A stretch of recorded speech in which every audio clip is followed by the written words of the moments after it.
নরেন্দ্র মোদী ট্রাম্পের যে আমেরিকায় আসার যে আবেদন সেটা প্রত্যাখ্যান করেছেন। ঠিক, ট্রাম্প বুঝতে পারছেন নরেন্দ্র মোদী অত্যন্ত মনক্ষুণ্ণ হয়েছেন ট্রাম্পের ব্যবহারে। ভারতের বাজারটা তার দরকার, বিশ্বের দ্রুততম বৃদ্ধিপ্রাপ্ত অর্থনীতি হচ্ছে ভারত। ভারত যদি ট্রেড ডিল বন্ধ করে দেয় আমেরিকার সমূলে সর্বনাশ, আমেরিকা এমনি রিসেশনের দিকে যাচ্ছে। সেই ভারতকে তুষ্ট করতে তিনি পাকিস্তানকে বলছেন ঠিক আছে আমি তো এটা বলছি, তুমি গিয়ে পায়ে ধরে আবার ক্ষমা চাও, তুমি বোধহয় তোমার কথাই বলেছি, ট্রাম্পের পরামর্শে তোমার পায়ে ধরেছিলাম।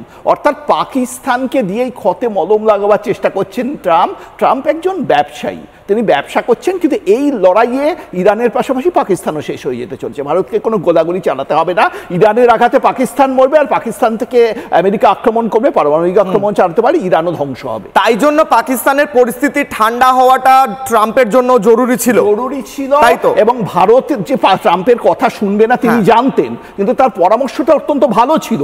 কারণ নরেন্দ্র মোদীর পায়ে ধরলে ভারতীয় হিসেবে ভারতীয়রা ক্ষমা করতে জানে। বারবার ভারতের ইতিহাসে দেখা গেছে বহিঃশত্রুদের, অত্যাচারী শত্রুদের ভারতরা ক্ষমা করেছে, এক্ষেত্রেও ক্ষমা করবেন তিনি জানেন।